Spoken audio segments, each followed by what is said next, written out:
Kenapa sederhana? Karena rumah yang sederhana itu adalah solusi yang paling efektif untuk kita menekan biaya gitu ya. Untuk menekan biaya agar dana yang kita miliki itu bisa kita alokasikan ke hal-hal lain seperti pembangunan kandang ayam dan juga investasi di ternak. Dan pembangunan rumah itu juga tidak perlu dipaksakan langsung selesai, itu bisa dilakukan secara bertahap ya guys ya. Kalian bisa bangun dulu mungkin fondasinya, nggak perlu gitu. Kalian juga nggak harus langsung pindah kan seperti yang gue bilang tadi. Bertahap aja, pelan-pelan, tapi lama-kelamaan kalau memang itu sudah bisa kalian tempati, rumahnya sudah jadi, kalian sudah bisa mulai tempati dan kalian mulai berkebun dan juga beternak, itu lebih bagus. Halo Critical Thinkers, gua Indra Prakasa, welcome back to Off Grid Journey. Ketemu lagi sama gua. Nah, kali ini kita akan lanjut ke part 2 ya guys, itu langkah awal menuju hidup off grid dari kota ke desa. Tapi sebelum itu jangan lupa klik dulu tombol subscribe-nya dan nyalakan lonceng notifikasi supaya kalian gak ketinggalan video-video gue selanjutnya. Nah, kalau di video sebelumnya, kalau kalian belum nonton, kalian boleh tonton dulu di sini ya. Oke, di part yang kedua ini kita akan ngebahas langkah awal menuju hidup off-grid dari kota ke desa. Kalau di video sebelumnya udah memberikan langkah-langkah awal ataupun tips and trick ya untuk kalian memulai hidup off-grid itu bisa dimulai dari kota ya, dari tempat kalian tinggal sekarang tanpa harus langsung pindah ke desa. Nah, kali ini kita akan fokus ke persiapan untuk pindah ke daerah desa, perkampungan, pegunungan ataupun juga mungkin hutan-hutan ya gitu yang dekat dengan alam lah. Nah, ini bisa dibilang itu udah hampir full off grid. Nah, langkah-langkah yang perlu dilakukan itu yang akan kita bahas seperti mencari lokasi yang strategis. Kemudian jika sudah menentukan lokasi tersebut itu gimana caranya untuk membeli tanah dan juga memulai pembangunan rumah sederhana. Ya kalau misalkan rumahnya sudah ada ya mungkin bisa disesuaikan lagi sesuai dengan kebutuhan kita. So, kita mulai aja langsung. Are you ready to unlock your mind and open your eyes to explore the real life? Nah, jadi langkah pertama itu untuk kalian memulai off grid ya gitu. Setelah kalian memulai basic-basic seperti bercocok tanam di rumah kalian ya meskipun ada di kota. Nah, kalian pengen nih lanjut ke tahap yang lebih serius untuk hidup off grid. Jadi kalian tuh memang harus mencari lokasi yang strategis. Nah, jadi tuh kalian nggak perlu langsung mikirin harus tanahnya langsung yang luas ya, langsung berhektar-hektar, itu nggak kayak gitu konsepnya gitu. Bahkan gue juga di sini gue mulainya dari sekitar beberapa tahun yang lalu itu gue belinya mulai dari 200 meter aja. Itu tanah yang kecil ya memang kalau di desa, tapi kita memang harus mulai dari hal-hal kecil dulu begitu. Nah, makanya di sini gue bilang kalian nggak harus mikirnya gue nggak punya budgetnya nih untuk beli tanah yang berapa hektar, nggak kayak gitu. Mulai dari yang kecil, bahkan itu mau 100 meter bahkan 50 meter pun itu it's okay, nggak masalah. Itu kalian bisa, karena apa? Untuk hal itu bisa dibilang adalah investasi ya guys. Itu juga termasuk investasi karena kan seperti yang gue tahu ya, menurut opini gue tanah itu nggak pernah turun sampai kiamat, kayaknya itu nggak pernah turun guys. Jadi itu adalah investasi. Nah, yang pasti itu kalian harus memilih lokasi yang strategis dan memastikan tanah yang akan kalian beli ataupun tempati untuk hidup off grid tanahnya yang subur. Supaya apa? Supaya tanaman-tanaman yang kalian tanam di tanah tersebut itu memang bisa menghasilkan panen ya, baik untuk kehidupan yang mandiri dan juga seperti berkebun dan juga beternak ya. Nah, kenapa harus cari tanah yang subur ya dan yang bagus juga? Karena memang ini adalah kunci utama untuk kita bisa mandiri dan juga lepas dari sistem. Kalau gua biasanya itu mencari lokasi-lokasi strategis tanah-tanah tersebut itu yang kalau bisa nggak jauh dari pusat kota ya. Maksudnya nggak terlalu jauh. Tapi ini bukan berarti padat penduduk ya gitu. Seperti mungkin daerah-daerah yang padat penduduk, mungkin kalian paham lah ya, itu daerah yang padat penduduk itu terlalu rapat ini jaraknya gitu, bahkan nggak punya space tanah yang luas gitu. Jadi dan untuk hidup off grid itu kurang mendukung di tempat seperti itu. Kenapa gue bilang itu kalau bisa jangan terlalu jauh dari pusat kota, supaya itu kita bisa tetap akses ya guys, akses ke fasilitas-fasilitas. Ya memang di sini kan konsepnya off grid ya, untuk kita nggak bergantung, tapi karena proses transisi ataupun adaptasi itu kita nggak akan bisa langsung ucuk-ucuk pindah ke hutan ataupun gunung yang memang itu jauh banget, mungkin bisa berhari-hari ke pusat kota, bukan kayak gitu ya maksud, karena kita butuh yang namanya transisi. Karena mau bagaimanapun juga kan saat kita baru pindah itu kita pastinya belum mandiri pangan bahkan energi juga, makanya perlu persiapan. Jadi akses itu juga penting untuk kita bisa akses menuju pasar mungkin ataupun fasilitas-fasilitas kesehatan ya. Saat sakit mungkin gimana, kan sudah jelas nggak ada gitu. Jadi kalau bisa jangan yang terlalu jauh dari fasilitas tersebut. Dan yang pastinya juga untuk bisa menyesuaikan kehidupan off grid kita, ya pastinya kita masih pakai listrik dan air gitu. Walaupun ini proses transisi ya untuk pindah dari sistem yang ada, tapi kalau memang sudah punya budget yang banyak ya mungkin itu bagus, tapi gua rasa tetap karena kan kita sudah terbiasa ya dengan sistem-sistemnya. Yang perlu diperhatikan juga yaitu akses air gitu ya. Air kita harus memastikan sumber air di daerah tempat tinggal kita seperti mata air, sumur, kalau mungkin ada kali atau sungai itu lebih bagus yang bersih, yang bisa mendukung untuk mandiri energi kita terutama di air. Ya karena kalau kalian paham, setiap kalian cari rumah ya, beli rumah ataupun kontrakan, itu yang pertama kali dipastikan adalah airnya yang bersih. Terus yang perlu dipertimbangkan lagi pastinya itu iklim ya, dan juga musim di daerah tersebut. Apakah ini kalian bisa bertahan jika tinggal di daerah tersebut dengan iklim yang ada di situ? Atau mungkin misalkan kalian nggak biasa nih dengan yang terlalu dingin. Nah, kalian mungkin kurang cocok gitu, karena memang perlu adaptasi. Jadi jangan terlalu dipaksakan. Makanya tadi gue bilang kalian perlu menentukan lokasi-lokasi yang strategis sesuai dengan kebutuhan kalian. Karena kan orang nggak sama ya guys, pasti beda-beda. Seperti ketahanan tubuhnya juga berbeda-beda. Itu juga nanti akan berpengaruh dengan hasil panen dari pertanian kalian ya. Iklim dan juga musim ini akan mempengaruhi hal itu. Oke guys, kita lanjut lagi ya. Kalau kalian sudah menemukan tanah yang cocok ya, dan lokasi yang strategis sesuai dengan yang kalian mau untuk memulai hidup off grid, nah kalian bisa langsung beli tanah kosong tersebut. Di sini gue menyarankan tanahnya itu sebaiknya pilih tanah yang kosong ya guys, ya karena kalau biasanya tanah yang kosong itu lebih murah ya dibandingkan dengan yang sudah ada propertinya. Tapi kalian nggak perlu khawatir juga, tanah yang kosong ini itu sama juga guys, itu juga adalah investasi jangka panjang.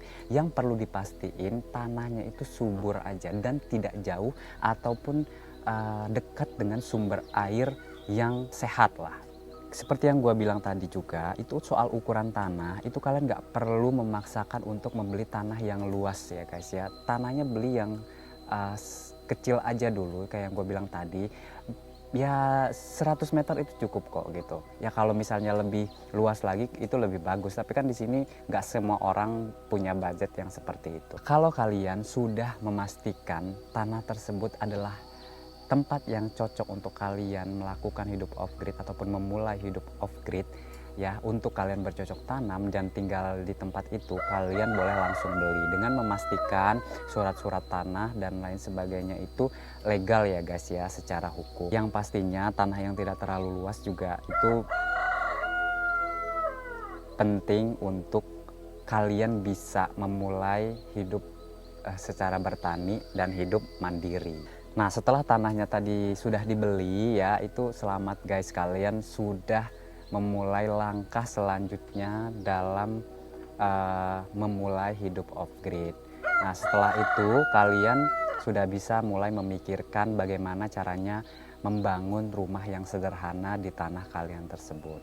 Nah kalau gua dulu saat gua membeli tanah yang hanya 200 meter, itu dulu gua sudah memikirkan untuk membangun cabin yang sederhana aja guys. Yang pasti dengan 200 meter itu ya gua pertimbangkan saat itu di luas yang 50 meter itu sudah cukup untuk bangun cabin, dan sisanya untuk gua bercocok tanam ataupun tempat untuk ternak-ternak gue seperti ayam. Kenapa tadi gue bilang setelah kalian membeli tanahnya itu kalian perlu memikirkan untuk pembangunan rumah yang sederhana. Jadi rumah yang sederhana, kenapa sederhana? Karena rumah yang sederhana itu adalah solusi yang paling efektif untuk kita menekan biaya gitu ya, untuk menekan biaya agar dana yang kita miliki itu bisa kita alokasikan ke hal-hal lain seperti pembangunan kandang ayam dan juga investasi di ternak. Dan pembangunan rumah itu juga tidak perlu dipaksakan langsung selesai, itu bisa dilakukan secara bertahap ya guys ya. Kalian bisa bangun dulu mungkin fondasinya, nggak perlu gitu, kalian juga nggak harus langsung pindah kan seperti yang gue bilang tadi. Bertahap aja, pelan-pelan, tapi lama-kelamaan kalau memang itu sudah bisa kalian tempati, rumahnya sudah jadi, kalian sudah bisa mulai tempati dan kalian mulai berkebun dan juga beternak, itu lebih bagus. Beberapa tips yang bisa lu pakai untuk membangun rumah yang sederhana, yaitu pastiin aja material yang dibutuhkan untuk membangun rumah sederhana tersebut itu yang mudah didapatkan seperti kayu, bambu ataupun juga batu alam ya. Selain itu harganya lebih murah dan tidak mahal, atau kalian bisa mungkin akses dapatkan yang gratis, itu lebih bagus. Yang pastinya lagi saat kalian membangun rumah itu pastikan ventilasi udara ya dan juga cahaya yang masuk ke rumah kalian itu bagus ya guys. Kenapa? Karena kan kita di sini udah tinggal dekat dengan alam nih gitu. Jadi untuk ventilasi dan juga cahaya yang masuk seperti jendela itu disesuaikan agar bisa memastikan udara yang segar dan tidak lembab. Rumah yang kecil dan sederhana itu lebih hemat biaya ya, dan gampang pastinya guys ya untuk dibersihkan, dan nggak ribet seperti rumah-rumah yang terlalu besar itu bikin kita pusing juga ya untuk membersihkan gitu. Jadi kita nggak punya efisiensi waktu. Pastikan juga di rumah yang sederhana yang akan kalian bangun itu kalian bisa mengurangi energi listrik yang berlebihan begitu. Jadi penggunaan listrik juga disesuaikan gitu. Kenapa? Karena nanti ketika sudah full off grid ya, seperti menggunakan solar panel ya ataupun tenaga angin gitu ya, untuk energi listriknya ya kalian memastikan bahwa energi listrik yang kalian pakai untuk kebutuhan sehari-hari itu tidak berlebihan ya. Setelah rumah dibangun, saatnya untuk memikirkan untuk energi lain yang ada di sekitar alam. Setelah rumah selesai dibangun, saatnya kita memikirkan soal mandiri energi dan juga sumber daya alam. Salah satu yang perlu pikirkan adalah tentunya energi listrik ya, dengan memanfaatkan energi yang terbarukan seperti panel surya untuk menghasilkan listrik. Ini juga hal ini juga udah gue sampaikan di video pertama tema of grid journey gua ya. Kalau kalian belum tonton mungkin bisa tonton itu dulu. Energi yang dihasilkan itu dari matahari ya pastinya. Kalau untuk yang angin juga ada, tapi di sini gua rasa atau mungkin kebanyakan orang itu lebih memilih untuk panel surya ya. Jadi energinya itu menyerap dari energi matahari dan ini bisa dipastikan ramah lingkungan ya guys. Nah, selain energi listrik, ini kita juga harus memastikan mandiri energi terutama di air. Nah, air itu juga kita harus pastiin ya guys, selain yang gue sampaikan tadi bahwa sumber air yang ada di sekitar daerah tempat kita tinggal itu tidak terlalu jauh aksesnya, itu kita juga bisa menampung air hujan dan juga memanfaatkan penggunaan air yang memang belum terlalu kotor atau terkontaminasi dengan hal-hal yang tidak baik, itu masih bisa dimanfaatkan untuk menyiram tanaman. Dan pastinya juga diwajibkan untuk menghemat air ya gitu, untuk penggunaan kebutuhan sehari-hari. Yang pastinya semua mandiri energi yang gue sampaikan ini adalah untuk kita tidak bergantung dengan sistem-sistem yang ada. Nah, setelah mempersiapkan tanah, rumah, dan juga sumber daya alam ya untuk persiapan mandiri pangan, energi, dan lain sebagainya, sekarang saatnya untuk kalian ya yang tinggal bersama keluarga itu untuk memberikan edukasi kepada keluarga kalian. Kenapa? Karena ini adalah hal yang gak kalah penting dari yang lainnya. Karena kita di sini fokusnya pastinya ingin menyelamatkan keluarga ya dari hal-hal yang tidak kita inginkan, seperti yang gue sampaikan itu di agenda dari EG ya, supaya kita hidupnya bisa sustainable. Dan pastinya untuk teman-teman yang sudah berkeluarga ataupun punya keluarga dan tinggal dengan keluarga, kita perlu mengedukasi keluarga kita. Karena pindah ke desa ataupun kampung ataupun hidup off grid itu bukan keputusan kita sendiri, melainkan keputusan bersama dengan keluarga. Ajak keluarga untuk berdiskusi tentang kehidupan yang lebih dekat dengan alam, dan pastinya itu mandiri pangan dan energi, dan tentunya jauh dari sistem-sistem yang ada. Beritahu mereka juga untuk bercocok tanam, beternak, dan hidup yang lebih sederhana. Jelaskan juga gimana kita bisa mengelola sumber daya alam yang ada, dan kita bisa hidup yang lebih tenang tanpa terlalu banyak stres ya seperti yang ada di kota.